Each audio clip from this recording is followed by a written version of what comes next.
Welcome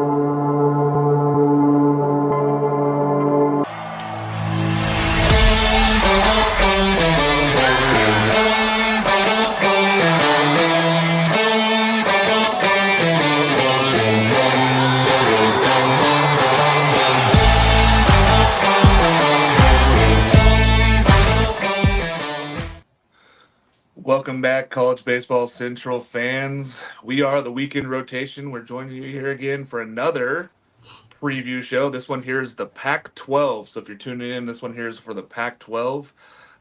It is our last ever Pac-12 preview as it stands currently. So pretty excited about this one here. Going to get going here. Today I'm joined by Noah Darling. How we doing, Noah? Pretty good. Mark had to throw on the old dress shirt for the Pac-12 funeral here. I know it's an emotional day for you and Pat, but we're just here to watch and pay tribute. Well, I appreciate you saying the kind words here, showing up for this. I didn't say any kind words. You're going to. Welcome in, AJ. How we doing, buddy? We're doing well. We're getting ready for a good show here, and we're joined today. Pat Moen makes his first appearance on the weekend rotation in a standard show. Welcome, Pat. How we doing today? Not too bad, a little early for us West Coasters, but we're eager to get after it and get talking baseball here. Start us off on a good Saturday.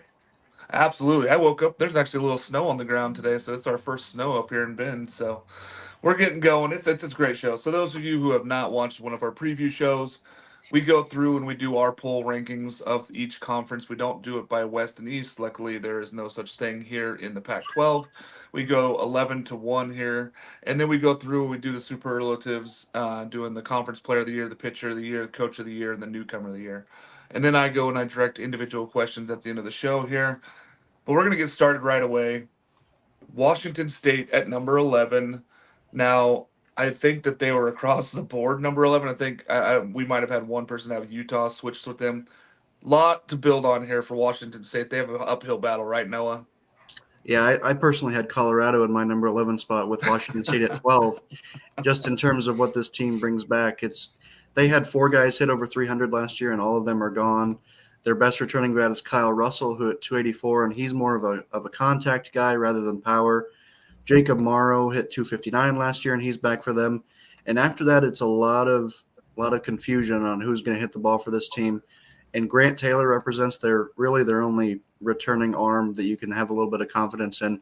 So it's going to be a tough year in Pullman. It's kind of really a celebration. I assume that when they go around to other Pac-12 ballparks, there'll be gifts, kind of like David Ortiz retirement tour. But it's not going to be a lot of winning for Washington State right now. Yeah, and they're under new coach Choate there. He's taken over the program. Tough situation for him. He did bring in lots of JUCO guys. He got D1 transfer. He got Eli Kennel from Oregon State coming up there. He's going to get a chance to play either third or second base. Like you mentioned, Kyle Russell, he's going to be an infielder there, probably shortstop. Joey Kramer also comes from Cal State Northridge with a little bit of pop. There's not a lot of this lineup that's going to scare you necessarily. There's going to be a lot of prove it to me guys. They're going to have to step up. You mentioned Grant Taylor on the mound. He's going to be the Friday night guy, no doubt there. Spencer Jones and possibly Chase Carrillo. Who knows where they're going to go for the rest of the weekend rotation. We just don't know enough about this team. And they had a tough fall where they were trying to figure stuff out and nobody really stepped up. So it'll be interesting to see how Washington State does it. But they're in the Pac-12 here for the final year. Let's see if they can win some games out there. That is Washington State at number 11. Moving on to number 10, Utah. Now, there are some things to like about this Utah team. AJ, why don't you let us have some? Yeah, I mean, the returning experience on both sides of the ball, whether the experience succeeded or not, is up for interpretation. I mean, their pitching staff last year had an ERA of 7.12. And they're bringing back 2 of their starters from last year who had ERAs of 5.59 and 7.65. So it's rough, but you're bringing back experience at the very least. And those 2 guys, Bryson Van Sickle and Merritt Jones. Merritt Jones felt like he was just kind of thrust into a role just because Utah didn't have the guys, and it was kind of unfair to him. Look for him to be better this year.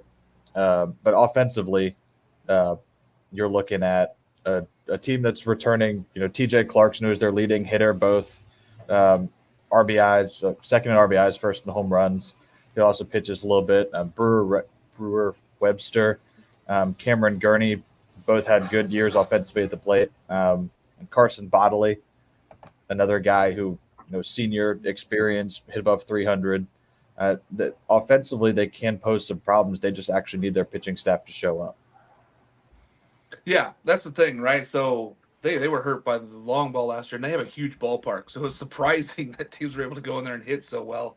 I really expect two-way player TJ Clarkson to take off, right? He 301 last year, 14 home runs, second team in RBIs.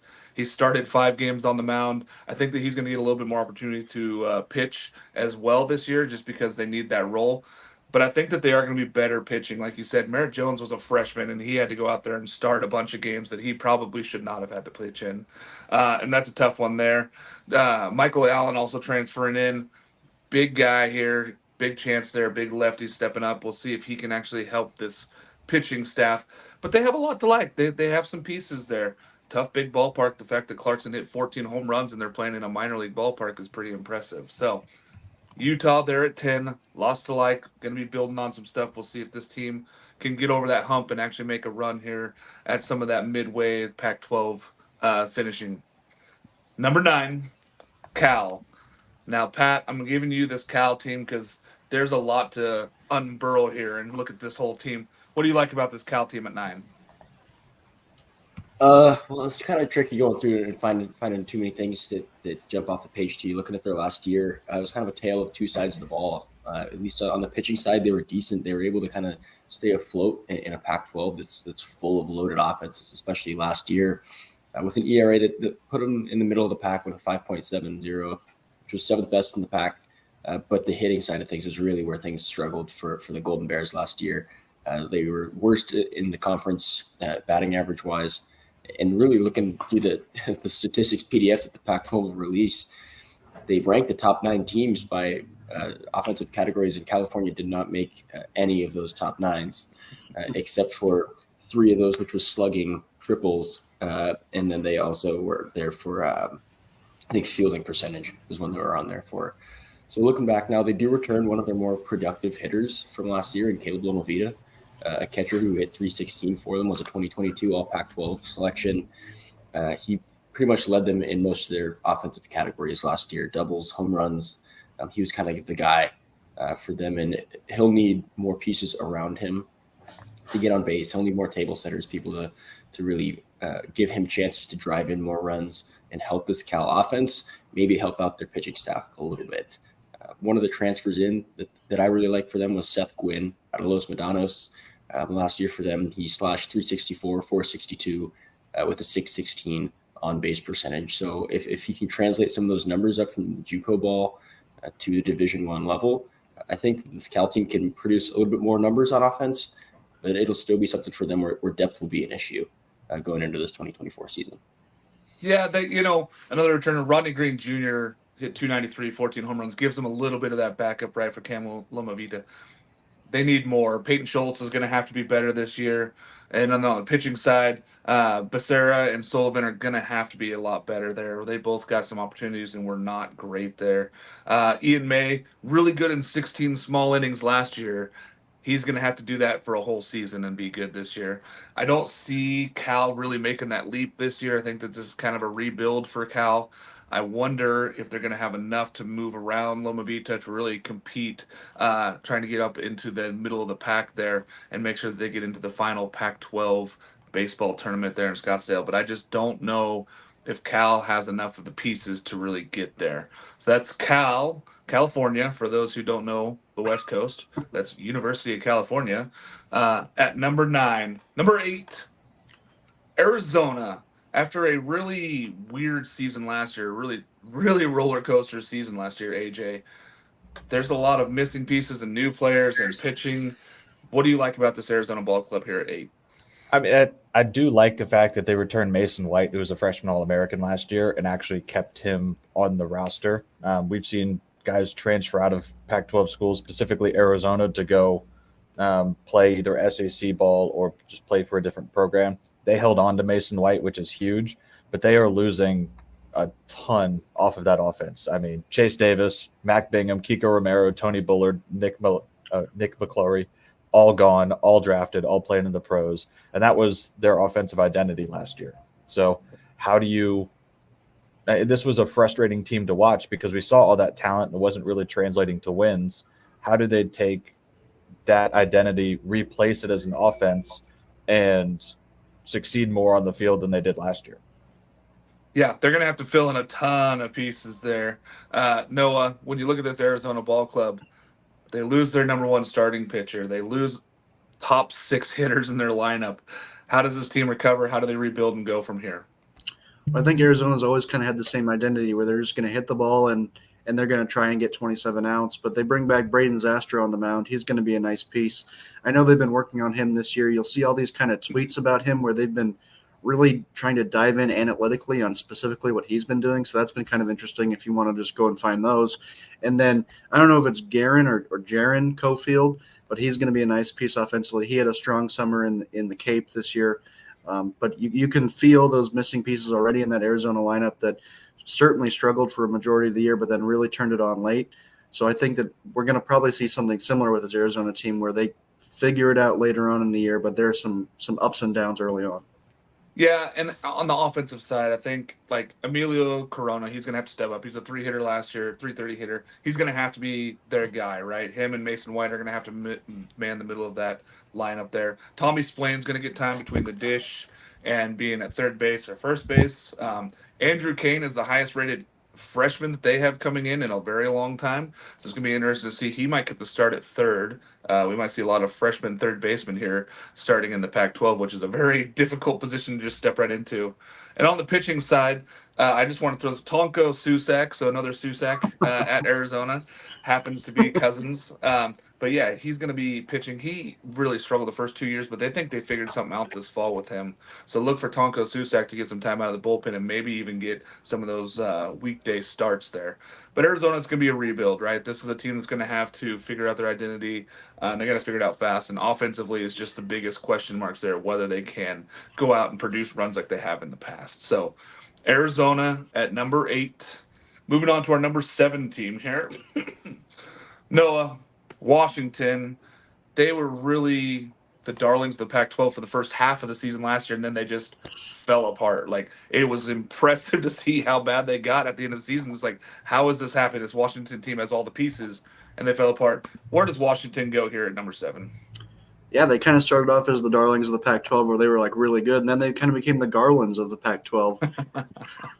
But this is a team that brings back enough to still be excited about what their offense is going to be able to do. Thanks, AJ. I appreciate it. AJ Guerrero was their best hitter last year. He's going to be back for him. He didn't quite pop as much as why is his name escaping me, Mark? We talked about him every week. What was his name last year on Washington? What, Simpson? Will Simpson, yes. Yeah. Didn't pop up the page as much as Will did, but he's a fantastic player. Come back for him. Cam Clayton joins that party as well. He hit 325 last year, a little bit more pop in that bat. Sam DiCarlo also back. And then on the mound, you have Jared Engman, who made 15 starts last year. He has an ERA right around 5.9, which is a little bit concerning if you're in the SEC, but that's pretty Pac-12 standard in an offense or in a conference that likes to hit the ball. Grant Cunningham and Sam Boyle represent some pitchers that maybe you didn't rise to the occasion a ton last year, but are going to be asked to step up in bigger roles this year. So I think Washington is a team that you can almost easily overlook, but they have some pieces to get excited about. They do have some pieces. They are missing about 60% of their home run production from last year, but they're going to have to find some guys that are going to step up. Pat, when you look at this team, who's going to step up? Where do you see Washington going to? They've got a really intriguing true freshman making their way onto campus, kind of a Seattle MLB legend, the offspring there, Adrian Beltre Jr., a big commit for the University of Washington. And I think if he can kind of translate some of those numbers, he's pretty highly rated coming out of high school, then he could make a splash up there. Washington was a team that I was a little bit higher on than 7, so I was surprised when the all CBC ranking came out. But I kind of touched on that one, know how you addressed that, that this is a team that can be overlooked. And I don't know, I like what they've got going on in there, and I'm hoping that head coach can continue to build Jason Kelly on a regional run and keep building things up there as they make their way into what looks to be an easier schedule in the next coming years. Fair. I was a lot higher on kid Jeter Wybera last year. He struggled a little bit, but he has the ability to be a really good piece for this Washington ball club. Another freshman I want to touch base on, Carson Oland. he could get the full-time starting catcher job. He might catch, he might DH a little bit. They don't really know. He's not the best defensively at the moment at catcher for the Pac-12, but this kid can hit. Carson Olin, keep an eye on him. This guy has a great chance to be really good as a freshman. So we had number 7, Washington. Moving on to number 6, Arizona State.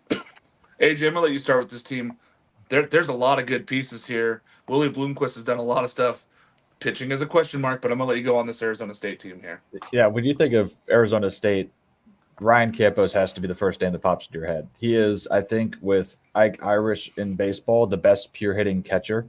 Plus, I think Ryan Campos has more power to potentially tap into this year. We could see, him flirting with 400 and then 12, 15, maybe pushing 18 home runs this year potentially. He is just a joy to watch at the plate. He's a pitcher's nightmare. But then you look past him, and they return more pieces than some of the teams we've talked about previously. Jacob Tobias, New Contreras, Nick McLean, who I very much expect to step in to fill those shoes.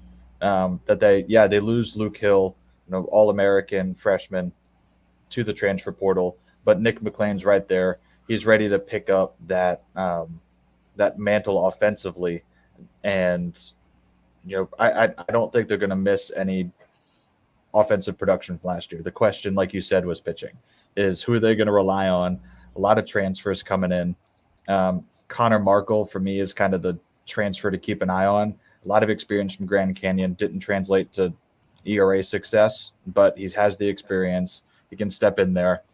Thomas Burns, I think, is probably the most talented arm that they have. He's a freshman, and we all see freshmen in Power 5 conference baseball. Hard to throw them right into a high leverage position right away and have them have success. So might be an ease him in kind of deal, but Thomas Burns is probably my pick to click for this team on the pitching side.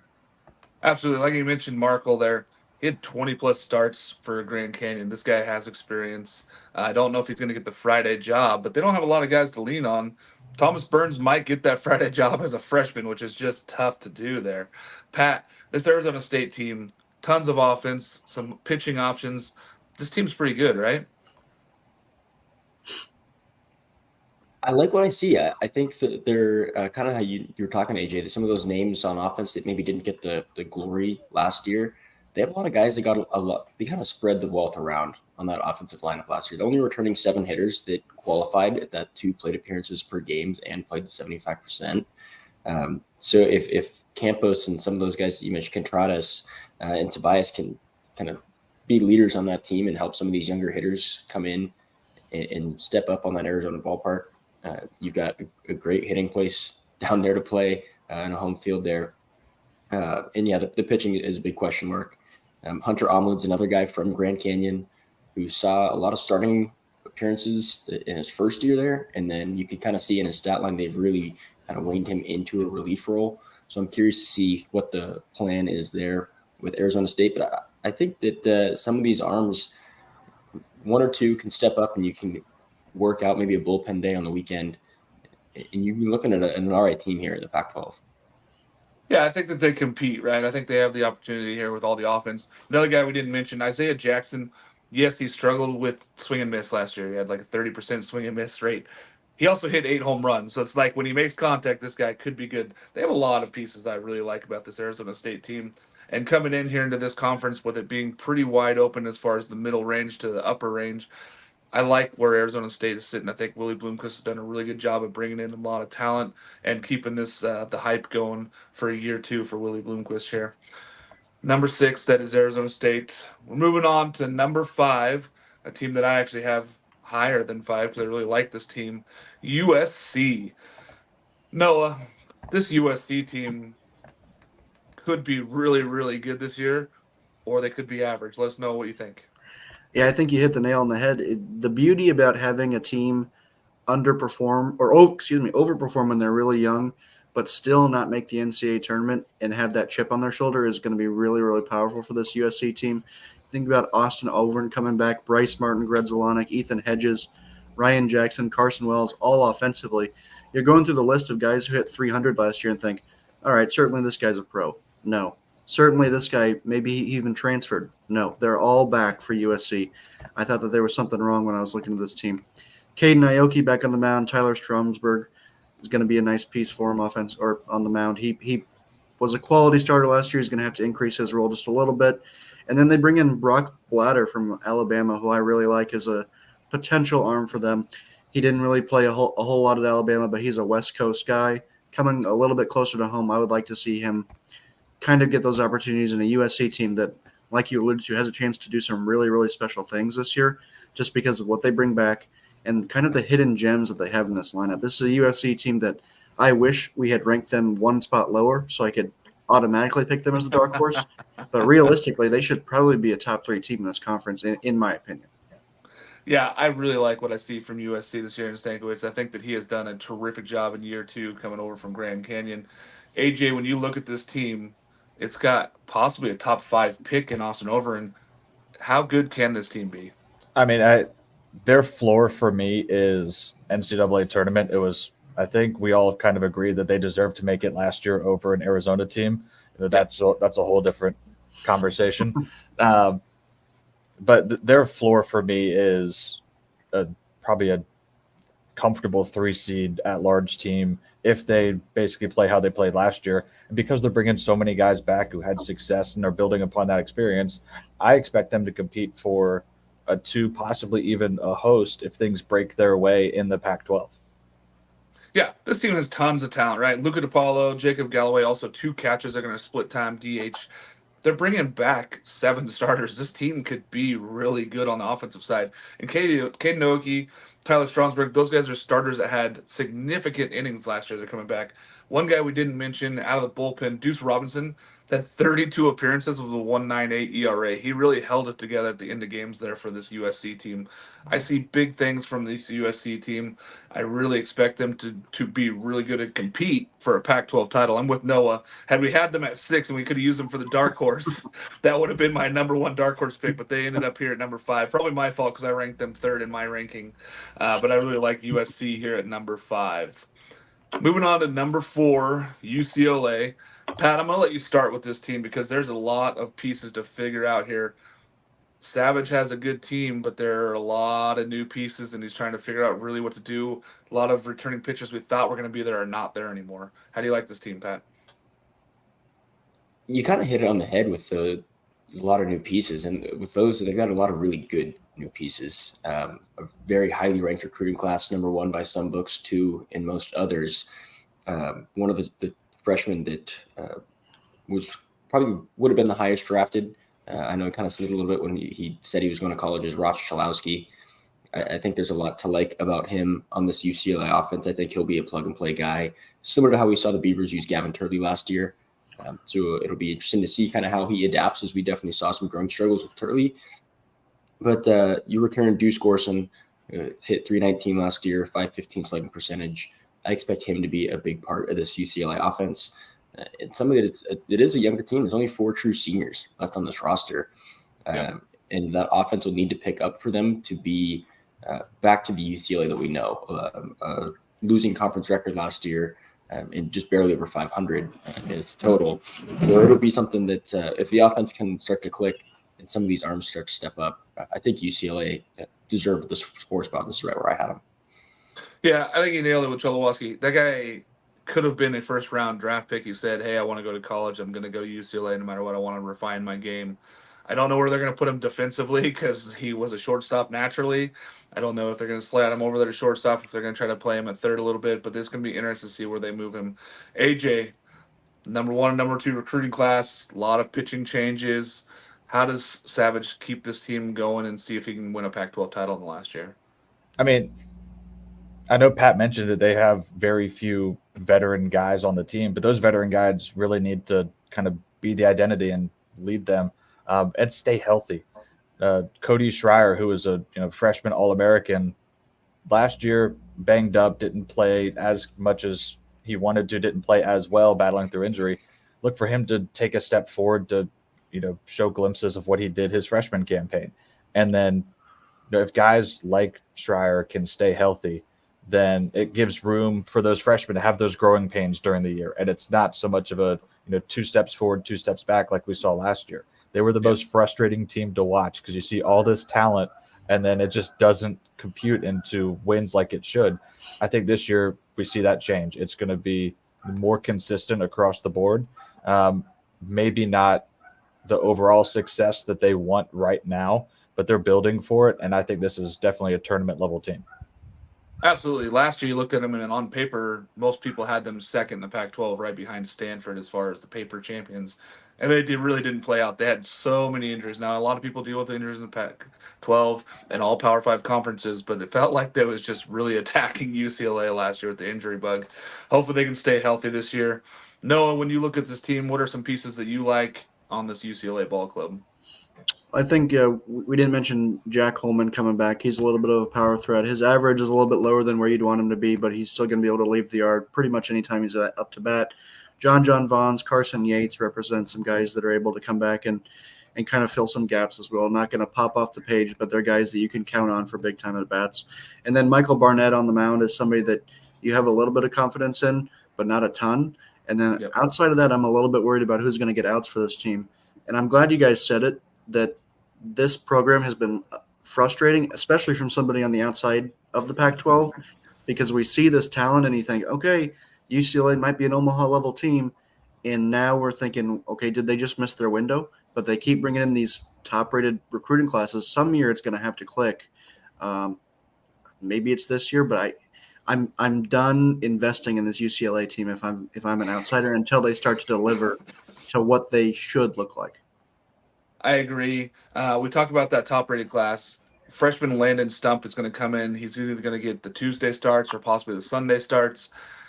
And again, it's another freshman arm you're going to throw out there and say, hey, you got to go get us some key outs there when we need it. Cody Delvecchio, Luke Jewett, they're both going to be fighting for weekend rotation spots as well. I think Delvecchio probably gets the spot ahead of Jewett, but we're going to have to see what happens here for that weekend rotation.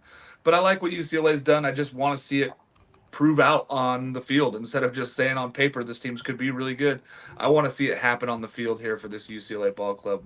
We have them at number 4 in our rankings. Number 3, Stanford. AJ, Stanford lost a lot. This is higher than I had them in our poll. I'm going to be surprised to see the Stanford team here.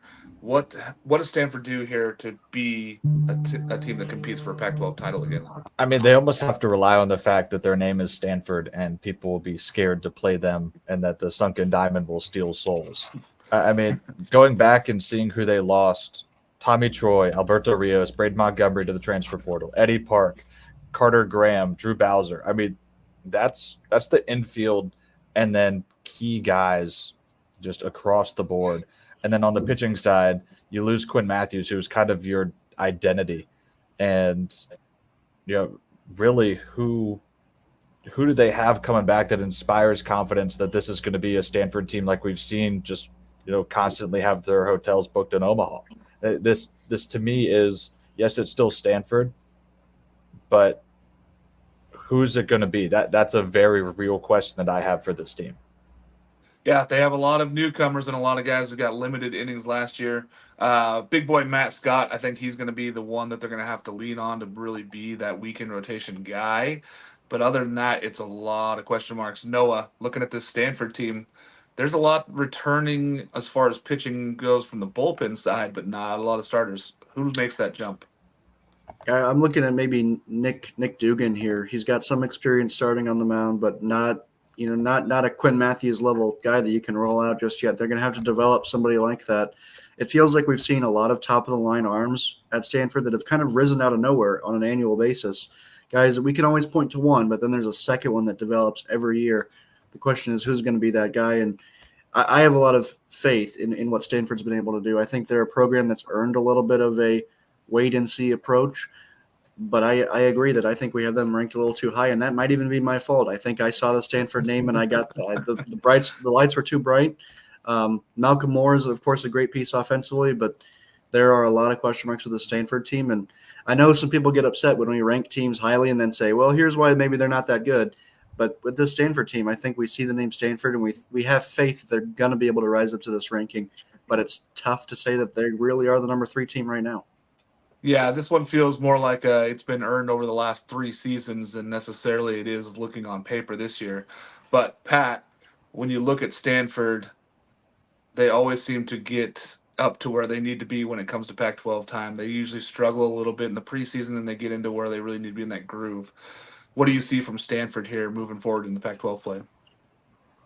Yeah, you kind of hit it on the head. I mean, last year on my own show, starting off Stanford, I was kind of wavering on my Pac-12 power rankings, and then come early April, they kind of had it easily solidified that they were going to be the one the rest of the way through the pack.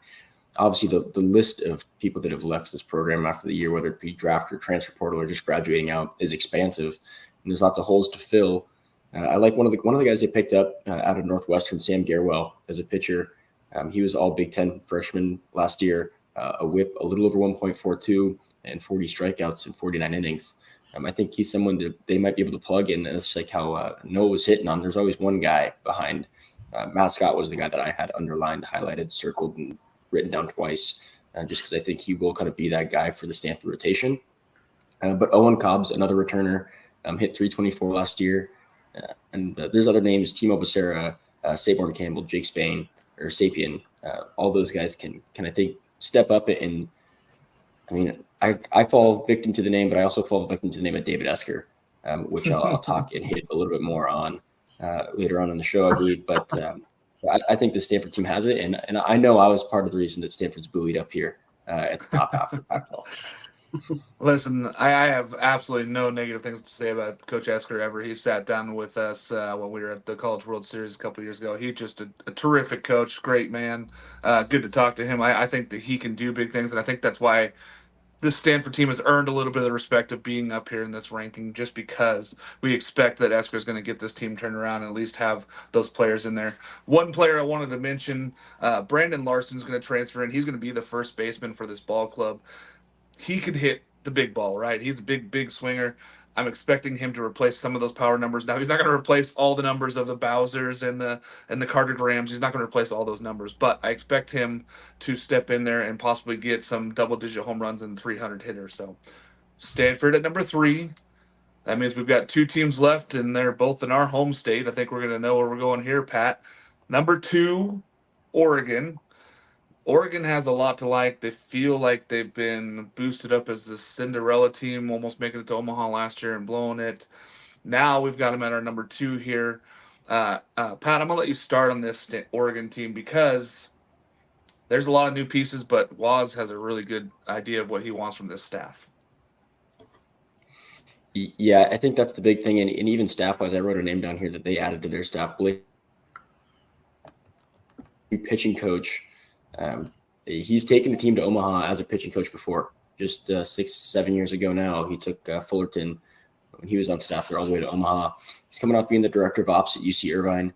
So an interesting ad, but just how you noted, Waz knows exactly what he wants with this program. He's got the blueprint pretty heavily set on how he's going to shape that program. They don't return much, especially on the offensive side. I think Jacob Walsh is probably the name, their first baseman, that jumps off the page to me as being one of the returners. I mean, always a kind of an intimidating bat and presence in the box, just a absolute monster of a human being standing up there at the plate. But other than that, Drew Smith and Bennett Thompson are really other names that kind of stand out to me as returners for this Oregon ball club that was so close to making their trip to Omaha last year.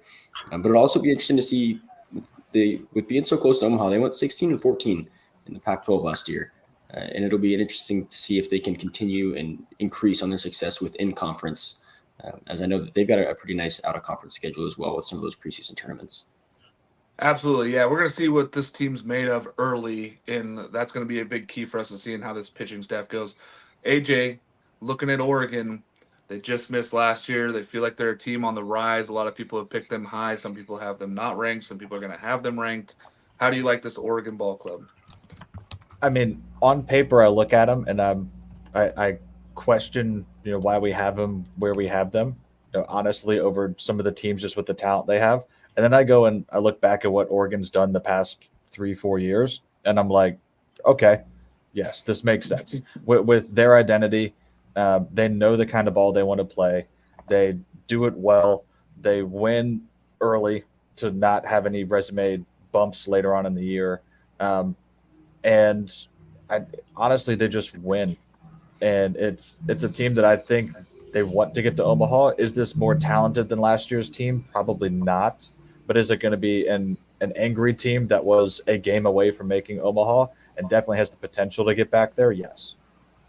Yeah, I think a lot of freshman arms that are returning for them as sophomores this year got so many innings last year that they were not supposed to have. They returned like 189 innings of ball. That's a lot of returning arms here. So I'm really interested to see how Oregon handles this. They're going to have kind of a pitch by committee. They have some starters out there, but I'll let Noah speak on some of this here. This Oregon ball club, they have arms. It's going to be question marks on the offensive side, but we'll talk more about that as well. Yeah, when I was looking at this Oregon offense and looking at, okay, who hit the ball for them last year? Gone, gone, gone, gone, gone. And then we finally get to Jacob Walsh and say, okay, there's somebody to get a little bit excited about. Then Pat mentioned Drew Smith and Bennett Thompson earlier, but where they kind of look exciting a little bit is on the mound with Logan Mercado coming back. Austin Anderson, he didn't start last year, but he had a 0.44 ERA across 27 innings of work. Matthew Grabman coming back, he's a starter. And Grayson Grinsell was a guy that he didn't get a ton of starts, but we saw him start against Oral Roberts, and he played pretty well against that team that, Pat, I can see your Oral Roberts T-shirt sticking out. Just make sure you take the tags off, okay? Yeah. But there was some concern with this team offensively coming back, heading into this year, but I think they make up for it on the mound. They, like you said, Mark, it's going to kind of be a committee approach, but this is a team that they're going to be able to get outs, and that's not something that every team in the Pac-12 can say. Yeah, I think that they can lean on a lot of guys. Another guy that's returning, Isaac Aon, he was gonna be there Friday or Saturday last year, and he got hurt early, right? So they were missing him for the whole season. And Logan Mercado, I think that this team has arms. I think that there's not going to be any surprise there when I got a new pitching coach. This team's really going to shut teams down. And in their ballpark, they can hit balls out of there anytime. That's a small little ballpark, Crackerjacks ballpark there. We hit a lot of home runs there. It's going to be interesting to see. A couple transfers I want to talk about. Justin Casella and Jeffrey Hurd and Mason Neville. So Mason Neville was a top 50 recruit, and he was at Arkansas, very talented. Didn't have a lot of time as a freshman last year. Jeffrey Hurd and Justin Casella, all three of those guys are going to battle for outfield positions for this team, and I think all of them can hit and add to this program. Freshman Dominic Hellman is 6'6", and he crushed the ball in fall ball. He was hitting home runs way out of the ballpark down there. So I'm really interested to see where they put him. He plays first base. He's probably going to DH, and they're going to alternate him between him and Jacob Walsh at first base just to kind of get him used to the position. Those two are big middle of the lineup hitters that are going to add to this program there. I'm really excited to see what Oregon can do offensively. I want to see some of these new guys and see if they can really step up and produce for this team and get them to where they want to be, which is ultimately Omaha. So that's number 2, Oregon. Moving on to number 1, Oregon State. AJ, I'm going to let you go first on this Oregon State team because there's just so much to unpack here. This team is really, really good and should be a top 10 in almost every poll that we see coming out there in the preseason. Yeah, I'm actually going to refuse going first because not letting you or Pat go first feels like a disservice to y'all. I mean, it's well, I figured we have bigger deep dive. Fine, I'll go with Pat first. Pat can go with this first. I'll go last because I feel like I know a lot about this here. So I'll let Pat go first. I mean, where do you start? I've tried to draw up a starting 9, and I can't. There's not enough spots in this roster for some of the talent that's on this team. One of the biggest transfers, I think, that flew a little under the radar to me, I'm not sure why, was Elijah Hainline coming in from Washington State. Hit over 300, was putting balls out of the yard up there in Pullman, which is not an easy thing to do. I think if you plug him in to this middle infield and you have him and Bazana up the middle, I still have scratched that out 3 times, whether who's going to play second, who's going to play short.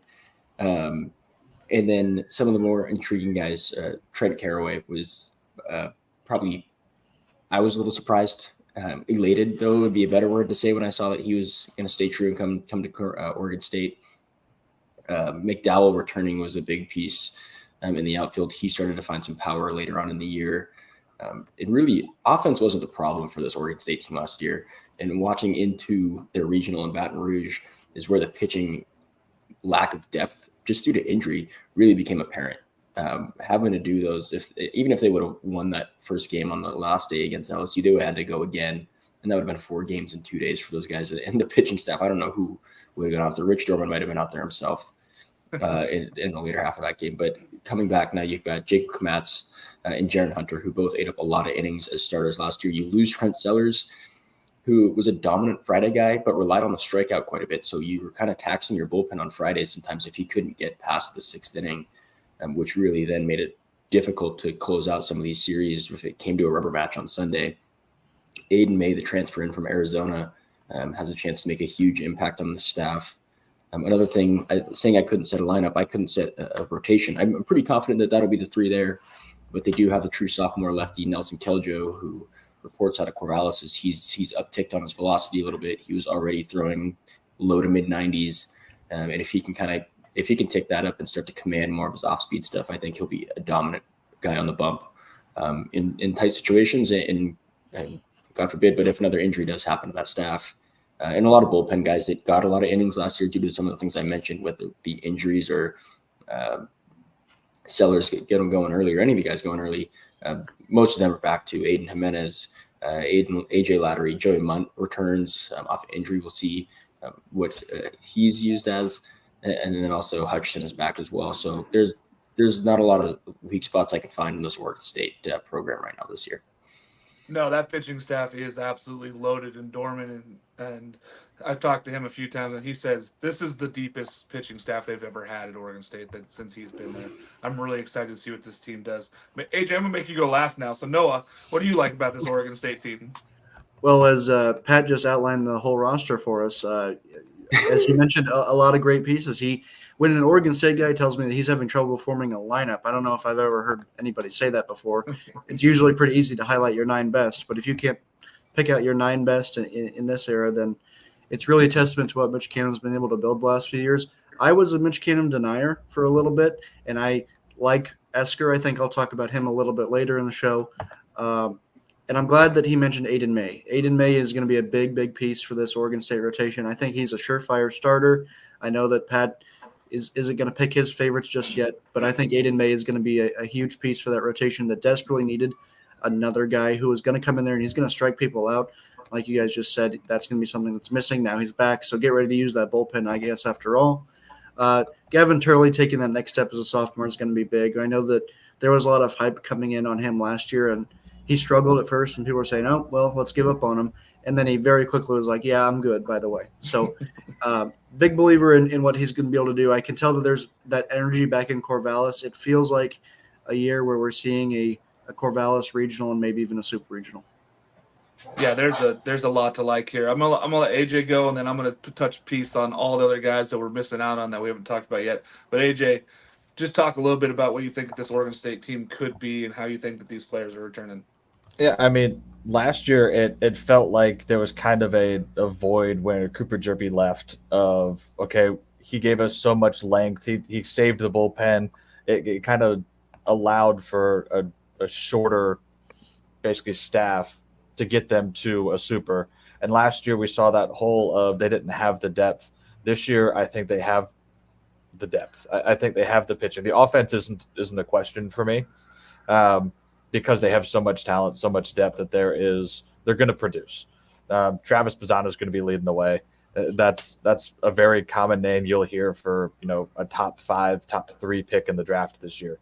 It's what they're going to do is they're going to dominate the West Coast. Even if they have a couple injuries here or there, they have the depth to weather it. It'll be interesting to see a team that has entered the postseason the past couple of years with the talent, with the edge, lose to seemingly inferior competition both years. Can they finally clear that hurdle? Is it a mental block? Is it whatever? And get back to Omaha. Yeah, and you touched on last year, losing 2 weekend starters going into the Baton Rouge Regional. So they didn't have Jaron Hunter. They didn't have Jacob Kmatz, 2 guys that were starters all year for them. They both get hurt right before the Pac-12 tournament. Neither can pitch into that or into the weekend or even into the rest of the season. It was tough losing those guys. Aiden May is going to be the Friday guy, in my opinion. I don't know if they're going to go with Hunter and Kmatz there on the weekend or if they're going to give Nelson Keljo one of those weekend spots. When you have so many arms you can talk about, it's a good thing, right? They also brought in transfer Kyle Scott, who's going to get a lot of innings there in the bullpen. Tyler McGee had 19 innings out of the bullpen. A lot of freshmen got opportunities last year. So I don't know if freshman Leif Palmer is going to get a chance, but he's in the mid 90s right now, and he's been crushing in fall ball. It's going to be interesting to see if he gets an opportunity to pitch. He might even get some opportunities to throw during those weekday games. Mason Guerra, I don't know how we haven't talked about this guy. He is an absolute stud. He's a double-digit home run guy. He hit 330. This guy hits the ball very, very hard. He had 111 mile an hour hits that didn't even leave the ballpark. That he's just crushing the ball right now. Catcher Tanner Smith and Wilson Weber are both going to get chances. They might go DH catcher and swap off for the day that they take between the plate. Very good team here. And another one that we missed, Brady Casper, is another double-digit home run guy. And they're talking about that he might be a top 3 round draft pick coming up because of the experience and how much better he has gotten over the last 2 years. I just have so much to say about this team. Dallas Macias, Easton Tall, Jacob Craig, Jabin Trosky, all bringing in. I mean, you got 13, 14 guys that could really play, and they're going to get opportunities, and it's going to be the cream's going to rise to the top of the crop there. I'm really excited to see what Oregon State does. This is a top 5 ball club for me in the country, but there's just so much to like here and unpack. So, Oregon State at number 1. I don't think this really surprised many people if you've been paying attention at all that this team is really, really good this year. And I think that we all had them across the board number 1, except for one of us, Noah, had them as the number 1 team in the Pac-12. So Oregon State number 1. We're going to move on to Conference Pitcher of the Year. And, this one's always been a tough award in the Pac-12 because it feels like one person runs away with it. And it's really not been a close race the last couple of years. When you look at this here, Noah, who is your Conference Pitcher of the Year? Mark, I always swear that you have this like sixth sense when you can tell I'm going to pick somebody who's not going to be the popular pick, and then you go right to me. But when I'm on somebody who there's a chance that other people pick, it's like, oh yeah, let's hear from everybody else first. No disrespect to my guy, but I have a feeling that he's not going to be the top of everybody else's list. I'm going Caden Aoki out of USC. Obviously, a proven arm, so it's not a crazy reach or anything like that. But he's going to be a big piece for USC. He's got a year under his belt now in a big-time role in that program. I think USC is going to have an opportunity to go as far as they want to this season, and he's going to be a big part of that. I agree. I like that pick there. AJ, Conference Pitcher of the Year. I had Kid Naoki, actually. Yes. I just think with what Southern Cal can do, and to have somebody that they can lean on who has that experience and success, it's going to put him in a position to be the face of that pitching staff, and that always puts you in contention for, the pitcher, the Conference Pitcher of the Year, and then to have the success he had last year. I think he's going to build upon it and have the same level of success, maybe even slightly better statistics. And I think the team as a whole is going to be better around him, which will inflate the win total a little bit more. So I'm looking at Caden Aoki to really kind of take that and run with it this year. Okay, we got 2 for Aoki. Pat, who are we going with? We're just going to make it a clean sweep. I actually also have Caden Aoki at the top of my list. Thank you, Mark. Yeah, it's hard to go too far away. There's a lot of great arms that were in the pack last year that just aren't there this year. So there's kind of a power vacuum there at the top. And I think Caden Aoki is the guy to fill it. A lot of experience last year, led the league in ERA. He was 9th in opponent batting average. And I think kind of how we noted that USC squad is going to be a team that I think is going to be playing with a lot of leads, and it's going to allow Caden Aoki to pitch a little bit more aggressively and uptick some of those strikeout numbers. That's the one number that didn't jump off the page to me from last year. But I think that having a little bit more of a cushion will allow him to pitch a little bit more comfortably and maybe a little bit of a longer leash to kind of stack some of those stats that some of those people that don't watch maybe every weekend will look at come voting. All right, so we got 3 for Aoki. I'm not going there. I'm going Aiden May from Oregon State, and I believe it's because of the things you guys just said, right? He's going to get the opportunity to pitch for a really good ball club. He's going to get the opportunity to get a lot of wins under his belt. He's going to get the opportunity to be out there and make a few mistakes and still have leads. So I think Aiden May takes a big step forward, the transfer from Arizona. And at Oregon State this year, I believe that he just steps up and has a great year as the Friday night starter for this team. I'm taking Aiden May because I think with Oregon State, if they can win the conference, that they look towards, why was this team successful? Let's lean on him because there's so many offensive weapons. Let's go Aiden May. Coach of the Year. I'm going to go with you first, Pat. Who you got for Coach of the Year in the Pac-12? This one I will bring back home. I do have Mitch Canham winning this award this year.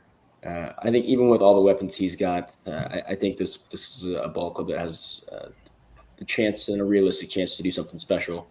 And I think if it is that special season that some of us in Corvallis or from Corvallis or been to Corvallis are thinking of, then it'll be hard to keep this award out of Mitch Canham's hands. Yeah, if they have a super special season, which it is looking like they're going to attempt to have this season, it could very well be delivered to Corvallis. Noah, who is your Coach of the Year? Yeah, I'm going to keep it there. Mitch Canham. I think that the way this Oregon State ball club is set up, it's going to be theirs to lose in really a lot of these categories, and even some other outlets we've seen have gone through their Pac-12 predictions and have. It's been a Mitch Canham and Oregon State show throughout those awards. I know that we were all classy enough to avoid it with Komatz, but we're going to go ahead and I guess you really weren't classy at all, Mark. But I'm going to go ahead and give it to Canham in the coach category. No, class and Mark don't go together, just knowledge. AJ, Yeah, your Coach of the Year? I'm going to avoid the clean sweep here because I feel like that's coming, and not trying to jinx anybody. I'm going to go John Savage for UCLA. I think he's going to do a good job this year as long as his team stays healthy of getting those young guys prepared and ready to play and have success on the field. Let those couple veterans be the identity and let the young guys kind of go out there and ball like the recruiting classes show that they have the talent to do. And I think we're going to probably see UCLA slide right behind Oregon State in the end of the year Pac-12 rankings. And I think if they do that, John Savage's name will definitely be in the conversation for Pac-12 Coach of the Year. I like where your head's at here, AJ, because I'm going to do it the other way. I'm taking USC's coach, Andy Stankiewicz, because I believe the same thing. If this team finishes in the top 3, he's done a terrific job in year 2 at USC, a team that was down for years and years and years after having such success before that. I think that if he can get this team to be a top 3 ball club, I think that the voters might try to look away from Canham if they have such a high successful season. They might try to go, all right, let's give some awards to some of these other teams. I think Andy Stankiewicz would be a great pick there for that Coach of the Year, especially if you can get this team to the top 3 in the Pac-12. Newcomer/freshman of the year. So you can go either direction on this. You can take a newcomer that has transferred into the Pac-12, or you can take a freshman that has been entered into the Pac-12. AJ, I'm going to let you start with this one. Who is your newcomer of the year? Yeah, I'm going to kind of hedge my bets here because I don't exactly know how the lineup's going to turn out in UCLA. But I'm going to go whoever gets more consistent playing time between Roman Martin and Rock Chalowski. Those are just two uber talented freshmen who are both going to have paths to playing time. We might see a situation where one of them plays shortstop, the other plays out of position, just to get both of them on the field. And if that's the case, I'll probably take Rock because I think he has more offensive upside, and that tends to register higher with the newcomer of the year voters. But it's so talented; they're both going to have path to playing time. And again, if UCLA has a good season, it's going to be on the back of some of these freshmen. Yep. Nope. I like that pick along. I think Rock has a good chance of being that starting shortstop and really opening up as an offensive threat for this team. And he could be the guy that really pushes UCLA forward. Noah, who is your newcomer of the year? Yeah, I'm going to go with Brock Blatter at USC coming in from Alabama. He has a little bit of an SEC kind of experience, not a ton of action out there. I think he's going to get the opportunity to get some starts, get some, at minimum, some relief action, and then maybe earn his way to some midweek starts. An opportunity on a USC team that's trying to take the next step towards not only make the NCAA tournament, but as we kind of alluded to, they might sneak their way into a hosting conversation if everything clicks for this team. And if everything clicks, I think Brock Blatter is going to be a big part of that, at least on the mound.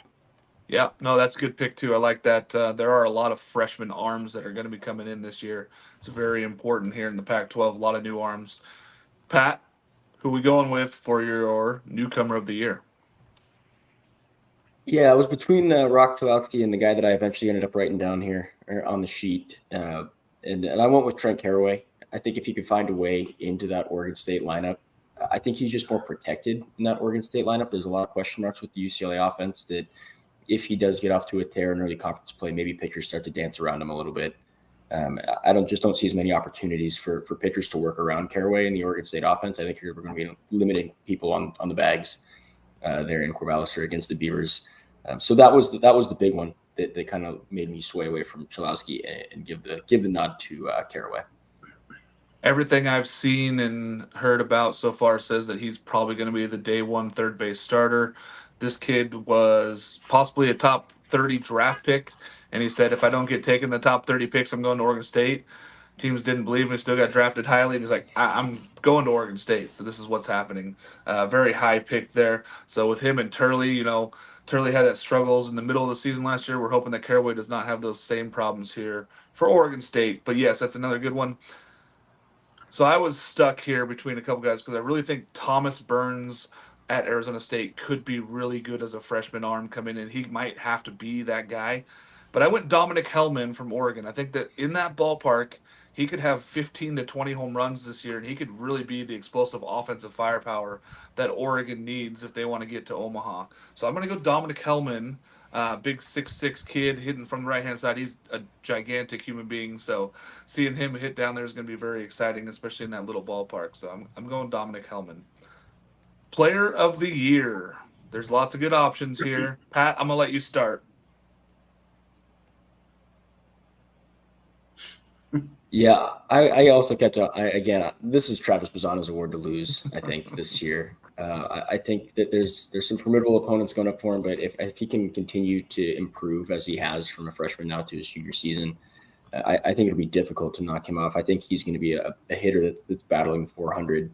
His on base percentage is going to be sky high, and he can flash the leather on the diamond too on defense. I think that where he'll be at in this lineup, I'm assuming they'll probably put him at the 2-hole or the leadoff spot. They tinkered with that last year. I know they put Forrester at the 2-hole, so they wanted a little bit of power there, which is why I think they might slide Bazzana down to that spot and just a guy that'll get on base and set the table for some of those guys. So I think he'll really excel there and attack pitchers early. I've seen him; he's been at Driveline all off season, and I think the rewards will pay off here in the season. Yeah, I mean, I think that's a streamline award that he's running towards right now, and I think a lot of people are trying to catch him. Noah, do you have anybody different, or are you going with Trav as well? I'm gonna throw my money on Travis, but for the sake of being different, I think Travis won the award, but I'm gonna give a strong shout out to Rodney Green Jr. at Cal. I think he's due for a massive year. Cal is on the uptick just enough, and I've seen some draft projections where this guy is going to be a first-round pick. So I think he's somebody that you want to take a look at if you're kind of looking outside the box. But I do think it's Travis Bazzano's award to lose, and I don't think that there's anybody else that I would feel safer picking over him. But if it's anybody, I'd go Rodney Green Jr., potentially taking Cal to a stronger performance than we might expect. Absolutely. And, 293 hitter last year, 14 home runs projected for much, much more this year, had kind of a down middle of the season. I like that pick. That's a good pick there to go out there. AJ, player of the year. I'm going to kind of take the same approach as Noah, and I think Travis Bazzana wins it. But just for the sake of another name out there, Ryan Campos. Again, talked about him earlier. Very good hitting catcher. And catchers tend to get a little bit more credit if they can produce on offense than a position player or than a in the field player. But it's Bazzana's award to lose. I think Campos would really have to have a good power year and hit for about the same average as Bazzana, because Bazzana has that speed that he could steal 40 bags this year and no one would blink twice. It'd just be kind of an evolution for him. So I do think Bazzana, but I have to give a shout out to Ryan Campos. Yeah, both those guys are uber talented, right? I think Campos, he might be one or two as far as the best defensive catchers in the Pac-12. I like Tanner Smith at Oregon State also as defensive catcher, but Campos can hit. Like, that guy hit 388 with 8 home runs, and that was a down year for him, a little bit injured, a little banged up. He could have a huge season this year. I'm going to go Travis Bazzana. I believe he is the player of the year pick by a long way here. If I was going to go with a dark horse on this or anybody else, I'm going to go Jacob Walsh from Oregon, because this guy can hit the ball out of the ballpark. He's a huge left-handed hitter from Las Vegas. The guy has struggled with swing and miss in his time in Oregon. They feel like they've cleaned that up. They feel like they've planed out his swing a little bit. He still has a little bit of an upswing. I think that at first base here for Oregon in that ballpark, if he can get 20 plus home runs, he has an opportunity to win this award outside of anybody not named Travis Bazana, the wonder from down under. Okay. Who are we going to go with first here for the dark horse? So, in the dark horse award, this is the team that is picked anywhere from 6 to 11 in our poll, so not USC. You got to pick a team that is 6 through 11. AJ, I'm going to let you start with this one. Who is your dark horse? Yeah, I'm gonna kind of go. Arizona State for me is the most tempting pick. It just feels like they're a program that's continually been building back, and they've taken some hits, losing some transfers out. Um, but I think when you look at the teams in the bottom half that we have them ranked in the Pac-12, I think Arizona State has the highest ceiling in terms of guys who could click for them. Um, and it's tough because the Pac-12 is not as deep as some of the other conferences we've talked about with that bottom talent that could compete. But I think Arizona State is probably the team who I'm most comfortable with, having a competitive finish, being in that conversation at the end of the year for the 1 seed in the Pac-12. That's fair. That's fair. I think that they do have the talent to get there. Now, whether they have the pitching, that's the biggest question mark for that Arizona State team. Noah, who is your dark horse? Yeah, I was really excited to pick USC for this one, but I'm going to go with Washington because I think that this was a team that we've seen play really, really strong just last year, and they bring back a couple of nice pieces to still be excited about. And I think we have them ranked too low. I know Pat said that earlier, so credit to him. Yeah, I like where Washington's at as a program, and I think that I fell on the Oregon State or the Arizona State train before. I'm on Washington this year. That's fair. You can get stuck on that train. It happens every once in a while because they're so hype trained. Pat, Pac-12, dark horse.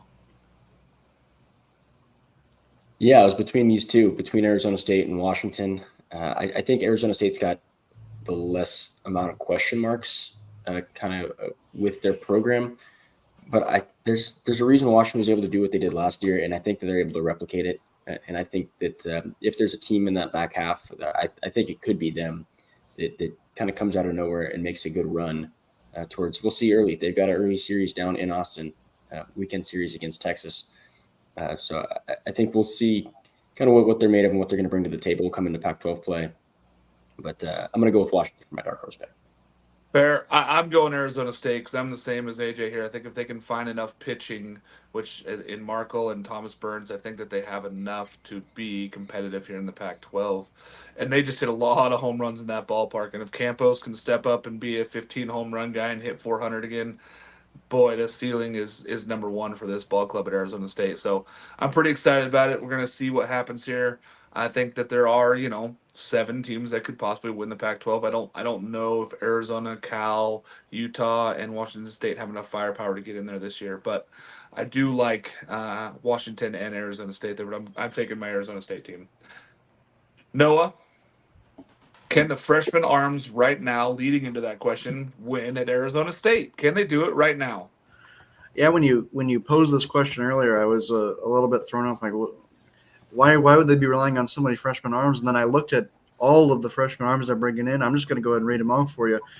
Brandon Compton, Adam Behrens, Jaden Alba, Rohan Leto, I assume, Brock Eddy, Wyatt Halverson, Josh Butler, Alec Bellardus, Brady Barnes, Thomas Burns, as we've mentioned a couple times on this show, Cole Carlin, Bennett Fryman.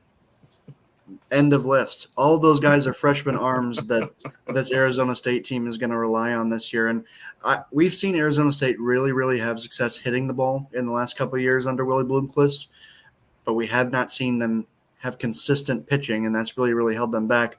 Last year they had a couple nice pieces, but they're gone. It feels like they keep bringing in these older guys to come in and fill some gaps for them, and then right when they figure things out, it's time for them to leave the program. So I don't know for sure how these freshman arms are going to pan out because that's what they are as freshmen, but they certainly have a lot of them to choose from. And if Arizona State is going to get in that tournament, whereas last year we saw them just get left out, it's going to be because of those freshman arms. So it's an exciting time for Arizona State because even if it doesn't work out this year, you have to feel really, really good about what the next 2 years look like when you bring in this group of freshman arms. Yeah, I think that they're hoping to win this year, but they're building on a future, right? And if they can win this year, it is going to be because those arms really step up. But they have a lot of them. What is that, like 13 freshmen that are coming in to throw for this ball club? It's a lot. It's very impressive to see. Hopefully, some of them can step up and be really good for this Arizona State ball club.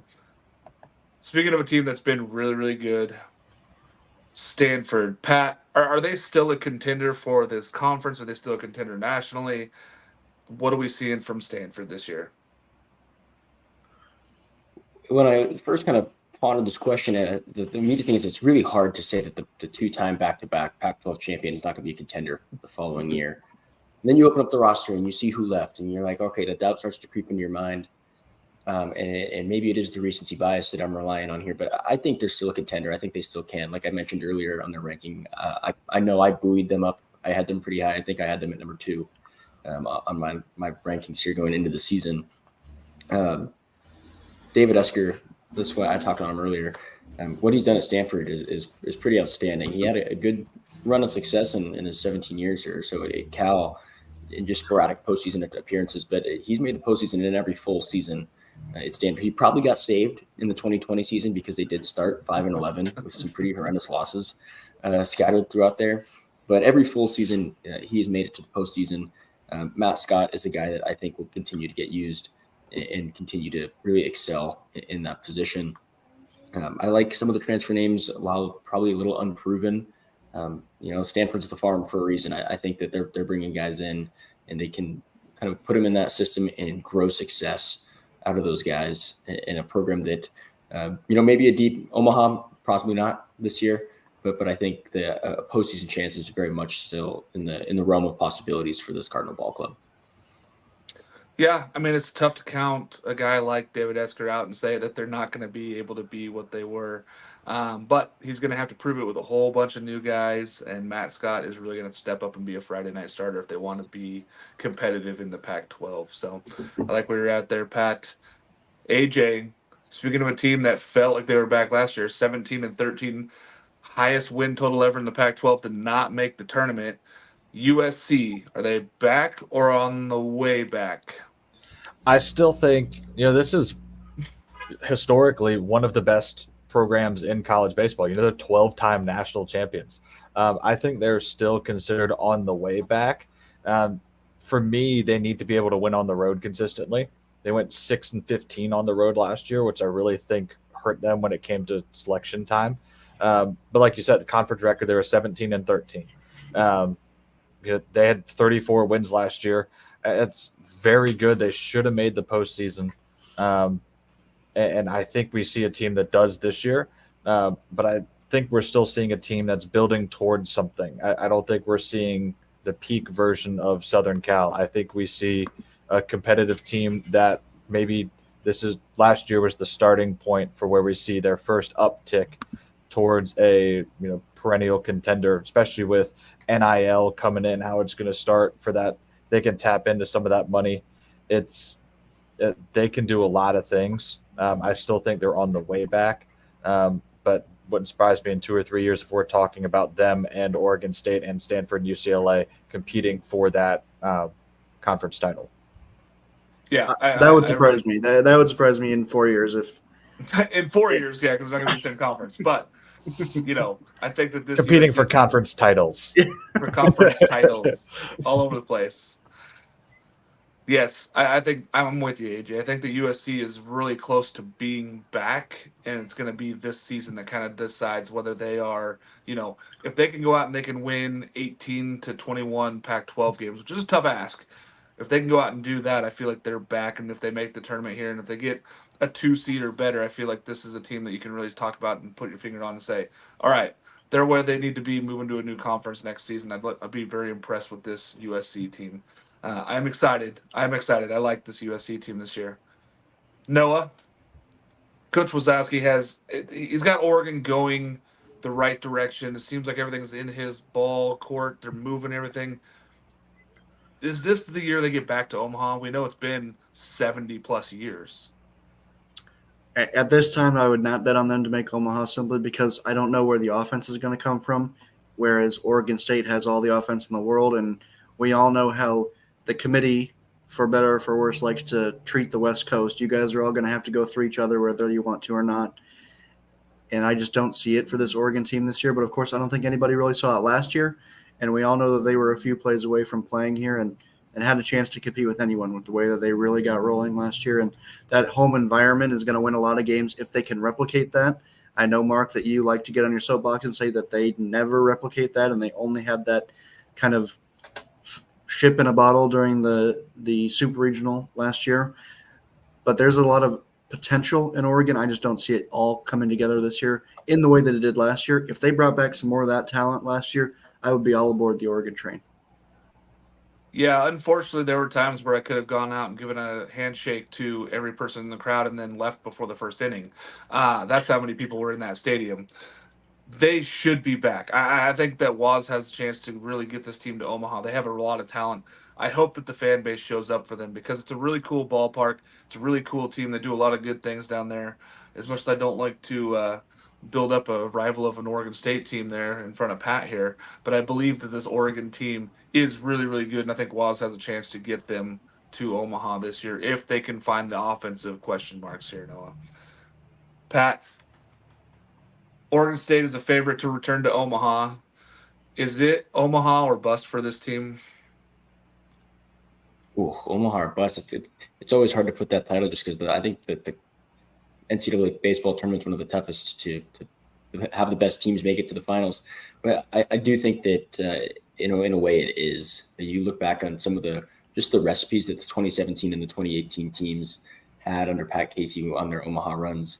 It's a young guy, whether it be Nick Madrigal or Adley Rutschman in those years, that was stepping up and having a meaningful part in that offense with just a ton of returning and veteran talent stepping up and playing consistently down and through a stretch of grueling games that we all know that run through Omaha to be. And pair that with a pretty steadfast rotation and people that are going to go out there and eat up innings and get outs. It's hard for me to see this team not end up there in Omaha, but I'm sure there's been plenty of fan bases around the country that have said that about their teams before the season, just to end with heartbreak in late May. So Omaha bus, tough to say, but it is. I am expecting a really, really storybook season for this Oregon State program. Yeah, I mean, it's tough. I mean, I think that we all had Arkansas as one of our teams last year, all the way through the season, even into the end of it there, going up against TCU, and they didn't get through, right? This feels like this could be a team that could be moving through here for Oregon State. I'm excited. I believe that they're going to break their own home run record this year. I think they're going to hit over 100 home runs for the first time ever in school history. They're returning 47 home runs from outfielders last year. I think that this team is really just going to move forward. But Noah, you're having a hard time there with me talking about Arkansas. That was just the most random stray bullet that is ever. That was such a Jake. I don't know where that. I understand that I was just trying to think of teams that we had picked last year that everybody talked about. They're going to go to Omaha. They're going to go to Omaha, and then they just ended up faltering late. And it happened to be Arkansas. I'm sorry, Arkansas. You could say they even dropped the ball. I mean, okay. Let's keep it together. We do know that there's no way that there's Arkansas fans watching our show today, so that's okay because they only pay attention to SEC ball. That's why they seem to fall out. I'll have your IP address in a second. AJ, are we too down on this UCLA ball club? Two down. We have them at 4, and if you look at the talent, then you can make the argument for yes. But if you look at their performance over the past couple of campaigns, then you have to go no. I mean, just based off of their records, they haven't had their talent translate into wins that justify the guys they have on the field. It's felt like a couple of years that we've seen this team kind of stuck in first or second gear. So right now, if you're going based off of how they've translated their talent into wins, I think no. But looking at this team, the talent they have, if they finish 4th in the Pac-12, it would be a down season for them, again, with the potential they have. I have them potentially, competing for the title. I don't have them finishing higher than Oregon State. I think Oregon State's going to be the clear number 1 at the end of the year, but I think UCLA is definitely the conversation for that number 2 seed at the end of the year for the Pac-12. It would be a letdown to me for them to have the year they had last year. I don't see it happening, but I think right now you have to factor that into how we project this team moving forward. Yeah, I think when you got a coach like Savage there, if you're not successful this year, you're going to be feeling like it's a down year. I feel like they really believe that they're going to take that next step and be in the top three here for the Pac-12. I'm going to be interested to see how this UCLA ball club goes. I did have UCLA at number 2 in my poll because I do think that they have all the talent in the world, and I think that they could potentially battle Oregon State for that title. They're just going to have to be better on the road and find pitching and find some outs. How many Pac-12 teams make the tournament? And how many make it to Omaha? Pat, I'm going to let you start with this one. I want a number for how many teams make the tournament and how many make it to Omaha. You don't have to tell me the teams. I just want to know the number. I'm going to go with 5. Yeah, I'll stick with 5 are making the tournament. I think there's a good grouping at the top there. I think it'll start to cannibalize itself, almost football-esque, towards the end of the conference season there. As far as teams making it to Omaha, much as my Pac-12 heart wants to say 2, I really only think there will be 1. No, you kind of hit on it earlier that the committee loves to stack them all up and have them run through each other. They'll say it's for travel, but that could be argued. So, yeah, give me 5 teams into some postseason play, and I'll take just the lonesome in the West or in Omaha. 5-1. Noah. Yeah, I'm going to go with 6. I don't know. We'll have to compare notes on which one we disagree on later, Pat. I have an idea of who it might be. But I think of those 6, I think there's going to be one that makes Omaha, and I think it's going to be either Oregon State or USC if everything really, really clicks for them. Yeah, I said it. And I think one of those teams is going to have to go through UCSB in the NCAA tournament, and I think the team that does not have to play them will be in a good position to make it to Omaha. Yeah, UCSB, I know they're not a Pac-12 team, but they're a very good West Coast team, and they have a ton of pitching. That team is very good this year. AJ, how many teams make the tournament, and how many make it to Omaha? I mean, I was right between 5 and 6. I have to go 5. And I think Pat and I probably have the same 5. It just feels like they will cannibalize themselves, and they haven't gotten the benefit of the doubt from the committee like we've seen other conferences get. And the Omaha, I mean, I think it's going to be 1. It wouldn't surprise me if there were the talent here. They have the potential to have 2, potentially even 3 if it breaks right. But they play each other so much in the postseason. That's already been said. But it probably needs to be reemphasized because the committee needs to stop putting teams west of the Mississippi against each other and matching up super regionals to limit conference teams playing each other in Omaha outside of the SEC.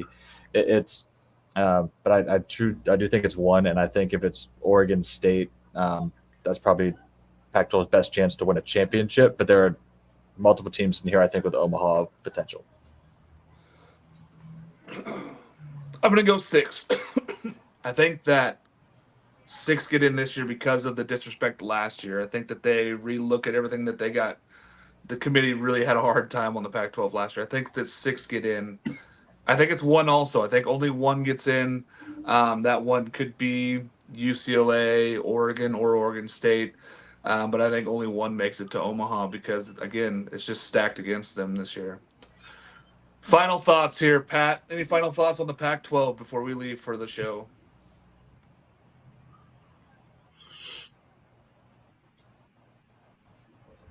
No final thoughts, Pat? You ask me anything? Sorry, I'm having some connections issues on the earpiece server. I don't know if you could tell all day. Just silence. Just No, final thoughts on the Pac-12 this year. We got all the way through it. And of course, the last question is the one where it didn't come through.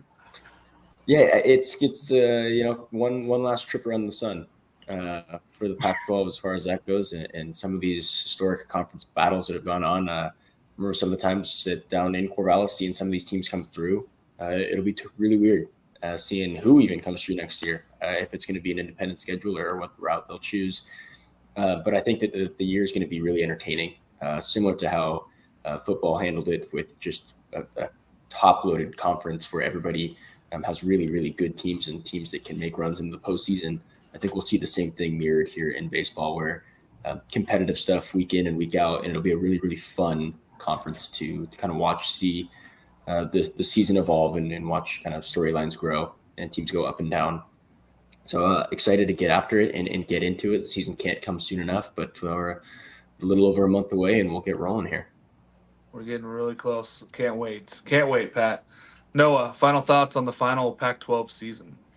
Yeah, my hope is that just by the time that, like we've been saying, one of these teams is potentially playing in Omaha, I hope we know what the outlook of Oregon State and Washington State look like in terms of whether it's just baseball or the entire athletic. I know that there's a situation where their football and maybe basketball is playing in the Mountain West, some kind of weird deal there, but baseball remains a total mystery right now.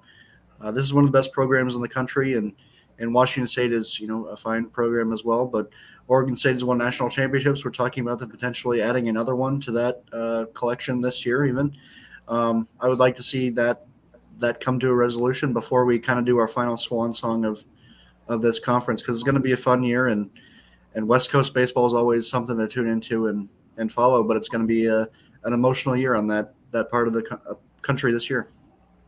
Yeah, it is. It's going to be a tough one here. AJ, final thoughts on the final Pac-12 season?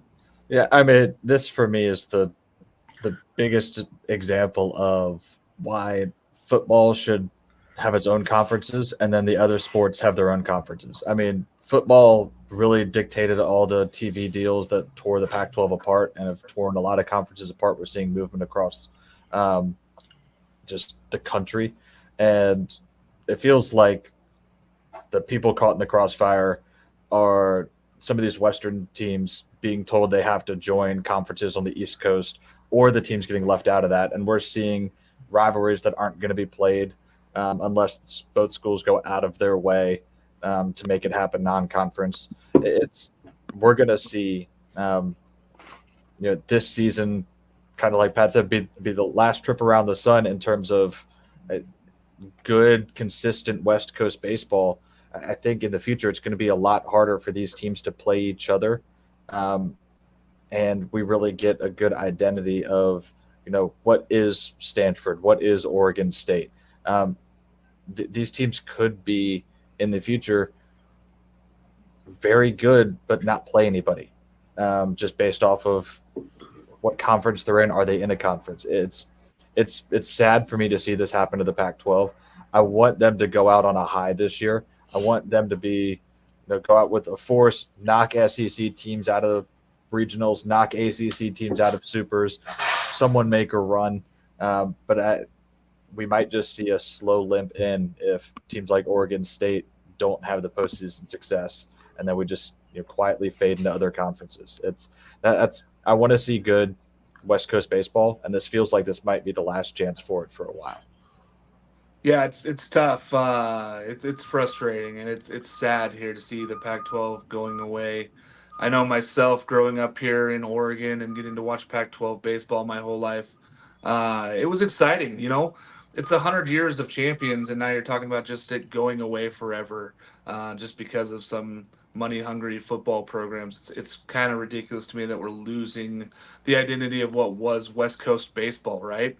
I'm just frustrated from a fan standpoint. I'm frustrated from a college baseball standpoint. I really hope that it does not break down in these teams that are moving to other conferences really take steps back now on what we've built here in the Pac-12.